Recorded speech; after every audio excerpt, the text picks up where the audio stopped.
দীর্ঘ ৩৩ বছর পর জাহাঙ্গীরনগর বিশ্ববিদ্যালয়ে জাকসু নির্বাচন অনুষ্ঠিত হয়েছে। এখন সব হলে ভোট দেওয়া শেষ, এখন হচ্ছে ভোট গণনা শুরু হয়েছে। মীর মোশাররফ হোসেন হল এবং হচ্ছে কাজী নজরুল ইসলাম হলের হল সংসদের যে ভোটগুলো আছে সেগুলো গণনার মধ্য দিয়ে ভোট গণনা শুরু হয়েছে।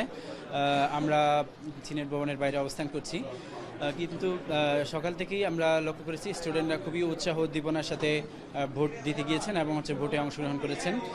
কিন্তু এর মধ্যেও আমরা বেশ কিছু অসঙ্গতি লক্ষ্য করেছি, যেগুলোর বিষয়ে আমরা ইতিমধ্যে বলেছি। কিন্তু এমন কোনো ঘটনা ঘটেনি যেটার কারণে আসলে নির্বাচন বানচাল করতে বা বয়কট করতে হবে। আপনারা লক্ষ্য করেছেন যে আসলে বেশ কয়েকটা প্যানেল আছে, তারা নির্বাচন বয়কট করেছে বা বর্জন করেছে।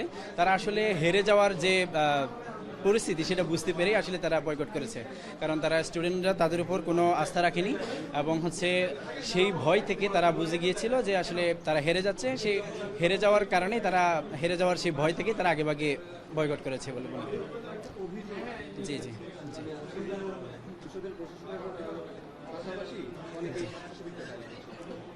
কোন কোন বিষয়টা বলেন? আচ্ছা, আমাদের বিরুদ্ধে কয়েকটা অভিযোগ দেওয়া হয়েছে। প্রথমেই বলি, 21 নং হলে যে লিফলেট বিতরণ করার ইয়াকে কেন্দ্র করে একটা হট্টগোল তৈরি হয়েছিল।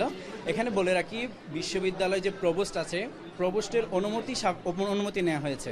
দ্বিতীয়ত হচ্ছে আরেকটা নিয়ম ছিল, বিশ্ববিদ্যালয়ে যে হলগুলোতে যে ভোট কেন্দ্র আছে, ভোট কেন্দ্রের 100 গজ বাইরে লিফলেট বিতরণ করা যাবে, এবং আমাদের যারা লিফলেট বিতরণ করেছে তারা 100 গজ বাইরে বিতরণ করেছে, ভোট কেন্দ্রের কাছাকাছি নয়। সুতরাং তারা যে অভিযোগগুলো দিচ্ছে এটা আসলে সঠিক নয়, এবং আমরা মনে করি আমরা অবশ্যই বিশ্ববিদ্যালয় প্রশাসন যে হল প্রভোস্ট আছে ওনাদের অনুমতি সাপেক্ষে কাজটা করেছি।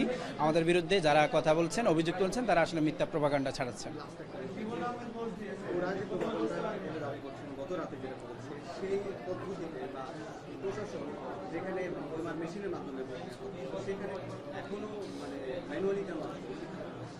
এটা আসলে আমি নির্বাচন কমিশন যারা আছে ওনাদের কাছে আসলে কতটা অভিযোগটা তুলতে চাই ওনাদের প্রতি, কারণ আমরা যখন গতকাল রাতে এসে এখানে আলোচনা করছিলাম এবং সর্বশেষ আমাদেরকে সিদ্ধান্ত জানানো হয়েছিল যে ওএমআর মেশিনে কাউন্ট করা হবে এবং হচ্ছে ম্যানুয়ালিও কাউন্ট করা হবে। তো দুইটাই যেহেতু করা হচ্ছে, আমরা দুইটাই মেনে নিয়েছিলাম যে যেহেতু স্বচ্ছতার জন্য দুইটাই কাউন্ট করা হোক বা দুইটাতে হিসাব করা হোক, এটা আমরা মেনে নিয়েছিলাম। কিন্তু আসলে আজকে সকালবেলা হুট করে আমরা শুনতে পেলাম যে আসলে নির্বাচন কমিশন বলছে যে ভোট গণনা হবে শুধুমাত্র ম্যানুয়ালি।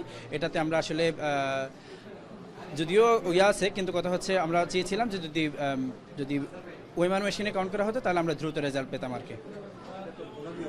যে একটু ভোগান্তি হচ্ছে, কারণ কবে নাগাদ যে আসলে ম্যানুয়ালি কাউন্ট করতে তো অনেক সময়ের সাপেক্ষ ব্যাপার, অনেক কনসেন্ট্রেশন দিয়ে আসলে হিসাব করতে হবে। তো আমি মনে করি যে আসলে এই যে আমাদের ফলাফলের জন্য অনেক বেশি অপেক্ষা করা লাগতেছে আর কি। আমি মনে করি যে আসলে ম্যানুয়ালি ওএমআর মেশিনে কাউন্ট করলে দ্রুত হয়ে যেত বিষয়গুলো।